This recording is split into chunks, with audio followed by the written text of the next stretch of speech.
감사합니다. 오늘 사도행전 강의 51번째 시간 사울이라는 청년이라는 제목으로 말씀 나누겠습니다. 지난 시간에 우리는 스데반 집사님의 설교에 대해서 우리가 함께 알아봤습니다. 그 설교에 대한 이스라엘 민족의 반응에 대해서 또 함께 보았습니다. 스데반 집사님은 마지막에 설교의 결론이 무엇이었습니까? 너희들은 할례받지 못한 자들이다. 그래서 하나님 말씀을 온전히 깨닫지 못하고 하나님의 뜻을 너희들이 알지 못했다라고, 그래서 그 결과로 너희들이 예수를 죽인 것이다. 모든 선지자들을 죽였던 것이다 라고 얘기했어요. 근데 정말 그 말대로 정말 그들이 어떻게 합니까? 그 듣던 자들도 역시 마음에 할례받지 못한 그런 자의 모습처럼 정말 귀를 막고, 하나님 말씀에 대해서 귀를 막고 일심으로 달려들어 돌로 쳐 죽이죠. 예. 그러니까 결국 그들의 행위가 스데반 집사님의 말씀을 증명한 거예요. 아, 정말 그들은 마음에 할례받지 못한 사람이었구나. 예. 마음을 죽이지 못한, 여전히 그 속에는 자기의 욕심이 가득한. 인생을 왜 살았냐? 나를 위해 사는 거예요. 나를 위해서. 나의 출세, 나의 이름을 위해서, 나의 명성을 위해서, 오직 나. 그게 인간입니다, 여러분. 그걸 죽이는 게 마음의 할례예요. 그 마음의 할례를 받지 못한 사람은 여러분 결코 하나님 말씀을 들을 수가 없어요. 여러분도 마찬가지예요. 지금 우리도 마찬가지입니다. 여러분이 나를 위해서 예수 믿는 사람이 있어요. 나를 위해서 여러분 예수 이름을 부르는 사람이 있어요. 그건 유대인들이 자기를 위해서 하나님의 이름을 부른 것과 똑같은 겁니다. 그들을 스데반 집사님은 마음에 할례 받지 못한 자들이라고 얘기했잖아요. 그럼 우리에게도 똑같겠죠. 근데 누가는 오늘 본문을 통해서 아주 특이한 것을 우리에게 보여줘요. 우리가 지난번에 봤던 본문을 그대로 제가 읽었는데 이 본문 속에 여러분 등장하는 사람이 몇 명이나 있을까요? 여기서는 그냥 마음에 할례받지 못한 자들, 그저 유대인들이라고 나오지만 그 안에는 이 지금 본문에 나와 있는 등장인물은 굉장히 많습니다. 그죠? 당장 스데반이 있겠죠. 돌에 맞아 죽고 있는 스데반. 그리고 그를 돌로 치고 있는 유대인들, 또 그걸 주동하고 있는 누구죠? 제사장 그룹, 사두개파들, 바리새파들, 율법주의자들, 얼마나 많은 사람들이 거기에 모여 있었겠어요. 굉장히 많은 사람들이 그 주위에 엄청나게 모여 있었는데 누가는 사도행전을 기록하고 누가는 딱 한 사람의 이름만 기록합니다. 누구죠? 사울이라는 청년. 젊은, 여러분 거기에 일부러 청년이라는 영맨이라고 표현을 했어요. 그 당시에 사울은 젊었어요. 20대의 아주 젊은 사람이었단 말입니다. 아직 유대 사회에 이렇다 할 뭐를 드러낸 나이가 아직 아니에요. 그런 젊은 청년의 이름을 굳이 여기에 누가는 기록을 해요. 사울이라는 청년이 있었다는 거예요. 그 많은 사람들 앞에.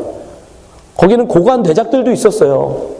굉장히 오랫동안 유대 지방, 유대의 사람들에게 영향을 끼치던 많은 율법사들도 있었어요. 바리새인들도 있었어요. 그럼에도 불구하고 그 사람들의 이름은 언급하지 않아요. 그냥 무리입니다. 무리. 근데 유독 누구만? 사울이라는 청년만 이름을 밝혀요. 근데 이러한 이 누가의 독특한 서술 기법은 단지 여기에만 있는 거 아니죠. 또 어디에 나와요? 네, 기억을 하지 말았어요. 그래야 제가 계속 할 수 있으니까. 제가 전에 사도행전 4장을 하면서 한번 말씀드린 적이 있어요. 사도행전 4장이 어떤 배경입니까? 이제 예루살렘에 초대교회가 이제 세워져요. 사도들로 말미암아 많은 기적들이 행하고, 그리고 많은 사람들이 예수를 믿습니다.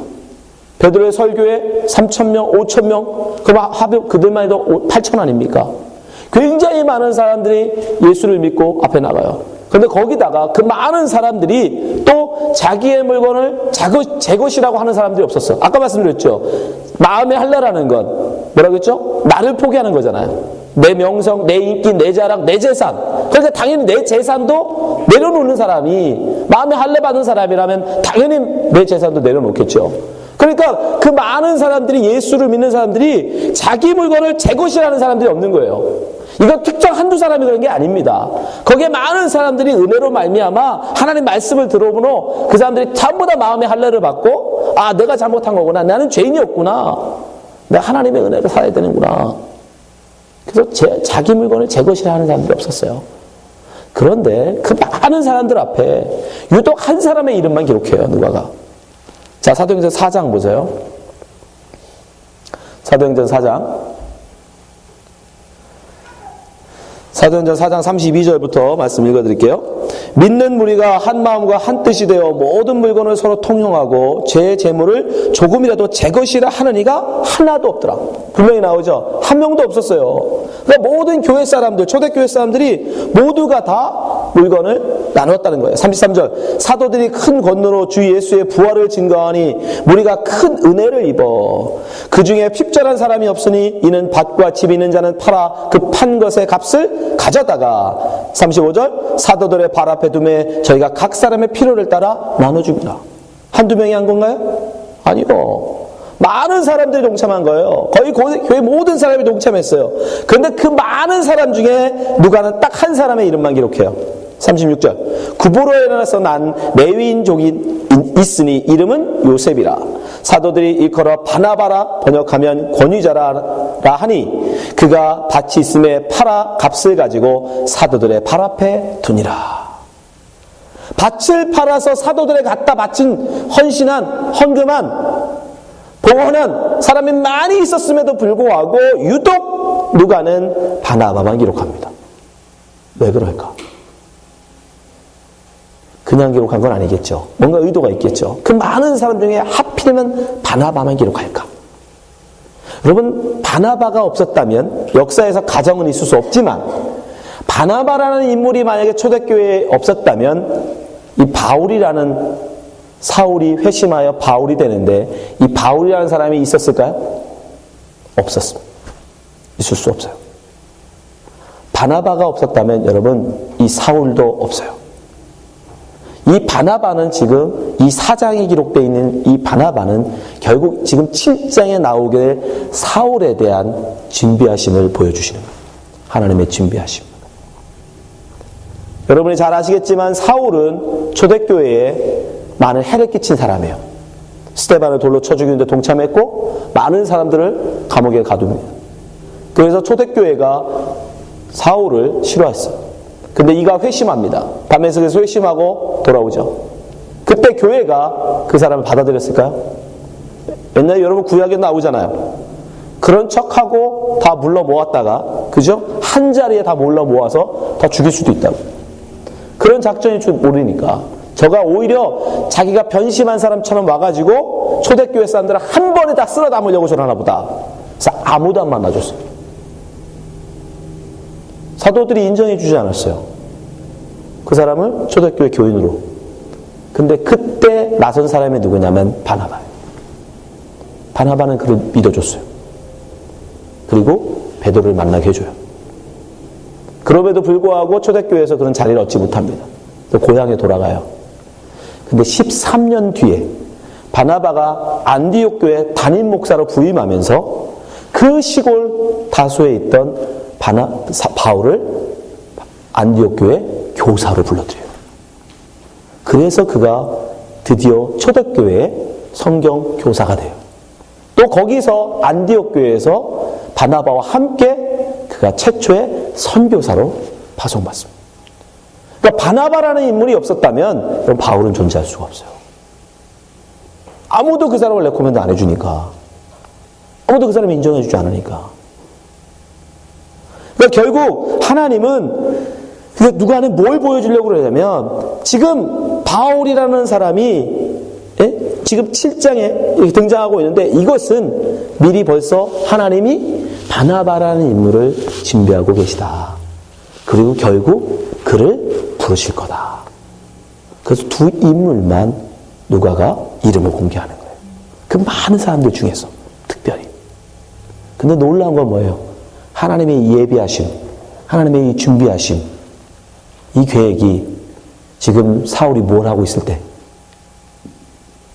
스데반을 돌로 쳐 죽일 다 한다는 거예요. 이걸 여러분이 잘 기억하셔야 돼요. 어떤 사람들은 우리의 부르심이, 하나님이 우리를 당신의 백성으로 부르심이, 우리가 신앙생활 열심히 하고 우리가 정말 하나님을 열심히 잘 믿어서 하나님이 우리를 부르신다라고 생각하는 분들이 있는데 아니에요. 그렇다면 바울은 뭡니까? 여러분, 지금 사울이 하는 짓이 뭐예요? 57절, 58절 보세요. 저희가 큰 소리를 지르며 귀를 막고 일심으로 그에게 달려들어 성 밖에 내치고 돌로 칠세 증인들이 옷을 벗어 사울이라는 청년의 발 앞에 두니라. 이스라엘 사람들은 이 두 사람의 증인이 있어야만 그 사람을 정죄하고 죽일 수 있었어요. 근데 이 두 사람은 반드시 해야 될 일이 있어요. 첫 번째 증인, 두 사람 중에 첫 번째 사람은 그 사람이 죄 있다라고 얘기한 이 스데반도 두 사람의 증인이 있었죠. 거짓 증인. 제일 먼저 첫 번째 증인은 반드시 그 사람의 목 뒷덜미를 잡고 돌로 그 사람의 머리를 찍어야 돼요. 두 번째 증인이 가서 그 사람의 가슴에 돌을 치워야 됩니다. 그리고 남은 나머지 사람들이 일제히 달려들어 돌을 쳐 죽이는 거예요. 근데 이 사람들은, 유대인들은 반드시 겉옷이라는 것을 두르게 있습니다. 겉옷. 이 겉옷은 우리가 생각하는 이런 옷이 아니에요. 우리로 지금으로 치면 굳이 뭐라고 할까요? 평소에 기도할 때, 여러분들이 아마 중동 이런 사진 보면 그 사람들이 기도할 때 바닥에다 뭘 깔죠? 그죠? 돗자리 비슷한 멍을. 네, 그걸 깔게 돼 있어요. 그리고 그 위에서 엎드려서 기도하는데 겉옷이 그겁니다. 약간 두껍게 돼 있어서 그 겉옷은 사람마다 다 자기 특징 있게 만들어요. 아무튼 유대인 남자는 꼭 그것을 갖고 다녀야 돼. 그 겉옷을. 그러니까 돌로 칠 때는 이것은 그거 굉장히 자기도 신성시 여기기 때문에 그것을 더럽히면 안 돼요. 돌멩이 던지다가 그걸 밟으면 안 되잖아요. 그래서 그것을 믿을 만한 사람에게 맡기는 겁니다. 근데 그걸 맡은 사람이 바로 사울이었다는 거예요. 그러니까 사울은 적어도 이 말씀에 보면 사울은 적어도 그 사람들이 지금 스데반을 돌로 쳐 죽이는 앞에 제일 앞에 있었던 사람. 저 뒤에 숨어있는 사람이라면 어떻게 그 사람한테 옷을 맡기겠습니까? 지금 돌로 스데반을 쳐 죽이고 있는 그 현장에 제일 앞에서 스데반이 돌로 맞아 죽는 것을 직접 눈으로 목도하고 있는 사람이었던 거예요. 그 사람이 얼마나 그 당시에 사람들로부터 인정받았느냐 안 받느냐 그건 중요하지 않아요. 중요한 건 스데반이 지금 자기 눈앞에서 죽는 걸 본 사람이라는 거예요. 그런데 그 사람을 하나님이 택하셨다. 그것도 미리 바나바가 준비하시면서, 아나니아라는 사람을 준비하시면서 하나님은 그를 부르신다. 사울은 스데반을 돌로 쳐 죽이면서 여러분 어떤 생각을 했는지 아십니까? 마땅하다. 저놈은 죽어도 마땅해. 8장 1절입니다. 사울이 그의 죽임 당함을 마땅히 여기더라. 마음의 1도, 마음의 여러분 1%도 그는 예수 믿을 생각이 없던 사람이에요. 예수 믿는 사람들을 핍박하는 걸 당연하다고 생각한 사람이에요. 그런데 하나님은 그를 부르셨다고요. 그를 예비하셨다고요. 그걸 지금 누가가 보여주는 거예요. 여러분의 부르심은 다를까요? 아니에요. 여러분, 우리가 의로워서, 우리가 하나님 앞에 뭔가 다른 사람보다는 더 예뻐서, 우리가 하나님 보시기에 믿지 않는 사람들보다는 뭐가 좀 나아서 여러분에게 믿음을 주신 게 아닙니다. 우리도 다 여전히 죄인 가운데서 부름받은, 죄임에도 불구하고, 여전히 죄 가운데 있었음에도 불구하고, 심지어 죄를 짓고 있었음에도 불구하고 하나님 우리를 택하여 부르신 거예요. 로마서 5장 8절. 우리가 아직 죄인 되었을 때 우리 모두가 바울이 고백하는 거예요. 나도 죄 가운데 부름받았지만 너희도 죄 가운데서 부름받았다. 죄인이었을 때 부름받았다라는 거예요. 죄 짓고 있을 때 부름받았다라는 거예요. 그리스도께서 우리를 위하여 죽으심으로써 하나님께서 우리에 대한 자기의 사랑을 확증하셨느니라. 우리의 부르심은 여러분 하나님의 전적인 은혜예요. 다른 사람과 믿지 않는 사람과 우리가 구별이 있다고 생각하시면 안 돼요. 그나 우리나 똑같아요. 그저 스테반처럼 단 1%도 예수 믿을 생각이 없던 우리는 그럼에도 하나님 앞에 부름받아 지금 이 앞에 서 있다는 겁니다. 그것을 신학에서는 예수 그리스도 하나님의 예정이라고 하는 예정. 하나님의 구원의 부르심은 우리에게 달려있는 게 아니에요. 그냥 전적으로 하나님께 달리는 거예요. 하나님이 택한 자 구원 받는 거고 하나님이 버리는 자는 버림 받는 거예요. 그것을 보여주는 게 또 창세기였죠. 창세기 이삭에게 쌍둥이가 생겼어. 이삭이 쌍둥이가 생겼는데 하나님 뭐 어떻게 하세요? 아직 태어나지도 않았어. 뱃속에 있는데 쌍둥이가 아직 태중에 있는데 하나님이 하나는 택하고 하나는 버리세요. 창세기 25장 23절. 여호와께서 그에게 이르시되 두 국민이 내 태중에 있구나. 두 민족이 내 복중에서부터 나누리이다.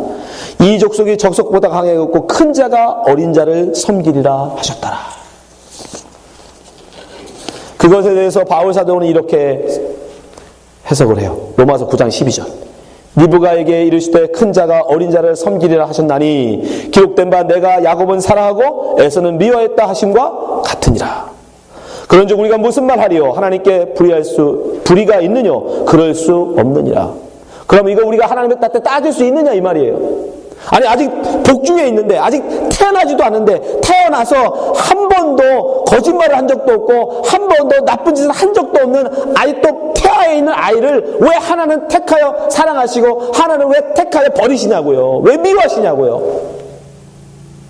하나님 너무 불공평하지 않습니까? 라고 우리가 말할 수 있느냐는 거예요.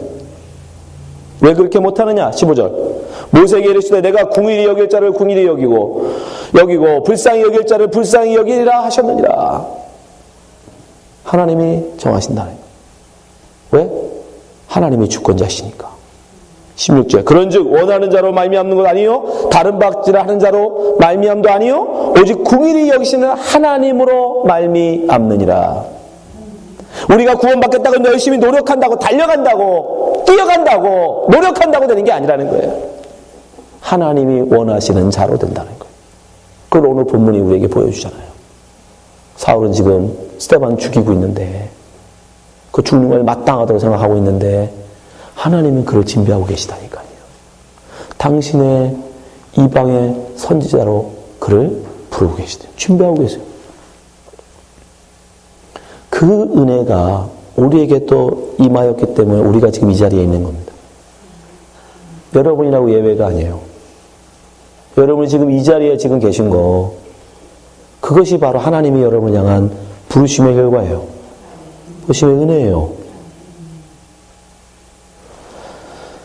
그래서 우리는 결코 하나님 앞에 그 어떤 말로 또 원망할 수 없습니다. 다른 사람을 비난할 수 없어요. 디모데후서 1장 9절에 바울 사도는 이렇게 말씀합니다. 하나님이 우리를 구원하사 거룩하신 부르심으로 부르심은 우리의 행위대로 하심이 아니요 오직 자기 뜻과 영원한 때 전부터 그리스도 예수 안에서 우리에게 주신 은혜대로 하심이라. 하나님의 예정. 여러분 하나님의 예정을 아신다면 나는 여전히 돌을 들어 스데반을 치고 있음에도 불구하고 하나님은 나를 예정하시고 나를 구원하기로 작정하시고 나를 구원의 은혜를 베풀어 주십니다. 마찬가지죠. 우리는 여전히 세상에서 하나님을 모르고 나만을 위해서 살고 있는데 그래서 내 죄만을 열심히 짓고 있는데도 불구하고 하나님은 나를 구원하기로 작정하시고 나를 일방적으로 선택하시고 나에게 일방적으로 은혜를 쏟아 부으시고 나를 끌고 오셨다는 거예요. 그 은혜를 아는 사람은 하나님의 예정을 아는 사람이라면 하나님의 은혜를 아는 사람이라면 우리는 어떻게 해야 된다? 하나님을 찬송할 수밖에 없다. 그게 바울 사도의 말이에요. 그래서 에베소서 이렇게 얘기해요. 에베소 1장 3절. 찬송하리로다. 하나님 곧 우리 주 예수 그리스도의 아버지께서 그리스도 안에서 하늘에서 간 모든 신령한 복으로 우리에게 복 주시되. 하늘의 가장 큰 신령한 복이 뭐냐? 4절. 곧 창세전에 그리스도 안에서 우리를 택하심이다. 우리로 사랑 안에서 그 앞에서 거룩하고 흠이 없게 하시려고 그 기쁘신 뜻대로 우리를 예정하사 예수 그리스도로 말미암아 자기의 아들들이 되게 하셨으니. 이게 하늘의 모든 신령한 복이에요. 이 세상의 가장 큰 복, 그게 뭐냐? 너희를 택하여 하나님의 아들들이 되게 하는 것. 나의 행위로 말미암지 않고 나의 의로 말미암지도 않고 오직 일방적으로 하나님의 선택에 의해서 나는 아무것도 한 게 없고 오히려 나는 죄만 짓고 있었는데 하나님이 나를 택하여 부르시는 거예요. 그래서 우리가 지금 이 자리에 있는 거예요. 그럼 우리는 어떻게 해야 돼요? 6절. 이는 그의 사랑하신 자 안에서 우리에게 거저 주신 바 그 은혜의 영광을 찬미하게 하려 것이라. 그러니 그 은혜를 알면 우리는 하나님을 찬양해야 해요. 여러분 생각해 보세요. 지금 이 자리에 여러분이 있을 거라고 30년 전에, 50년 전에, 70년 전에 생각해 보신 일 있어요? 이 알라스카 준호 땅에. 거기서 준호교회에서 오광균 목사를 만날 거라고 여러분 생각을 하셨습니다. 그러나 하나님은 저를 당신의 종으로 부르셨고 당신의 종으로 미국으로 옮기셨고 저를 이 준호회가에 보내시고 교회를 세우셨어요. 그리고 여러분들은 또 결혼으로 또 이 모양 저 모양으로 또 준호로 오게 하셨어요. 마치 사울을 미리 위해서 바나바를 예비하시고 사울을 결국 하나님께 인도하는 것처럼 우리 각자를 하나님은 당신의 계획 가운데 우리는 전혀 알지 못하는 그 때에 하나님 우리를 예정하셔서 우리를 불러 모아 이 자리에 모으신 그 하나님의 은혜를 어찌 우리가 찬양하지 않을 수 있겠습니까? 그 은혜를 알면 내가 다른 사람보다 조금 덜 가졌다고, 내가 다른 사람보다 조금 못났다고, 내가 다른 사람들보다 좀 이 세상에서 힘들다고 불평할 수 있습니까? 여러분 하나님 말씀을 보시기 바랍니다. 그 많은 사람이 있었지만 누가는 오직 사울만을 기록해요. 왜? 하나님의 예비하심, 하나님의 작정, 하나님의 예정을 우리에게 보여주려고, 설명하려고. 이 자리에 있는 모든 분들도 마찬가지입니다. 우리는 다 하나님의 예정 가운데 부름받은 사람들이에요. 창세전에 하나님은 여러분을 작정하셨고 예정하셨고 지금 이 자리에 있는 겁니다. 그러니 그 은혜만으로도 여러분 우리는 그 어떤 것과 비교할 수 없어요. 바울이 얘기하잖아. 하늘의 모든 신령한 복 받은 사람들이에요. 여러분들 그 복을 받은 사람들이에요. 그래 다른 거 비교해서 울상짓고 괴로워하고 힘들어하지 마세요. 다른 그 어떤 것도 비교할 수 없는 그 하나님의 신령한 복을 받은 우리가 어찌 세상 것 때문에 근심하겠습니까? 그 복을 늘 감사하시면서 찬성하는 하나님께 영광 돌리는 하나님의 백성이 되시기 바랍니다. 기도하겠습니다.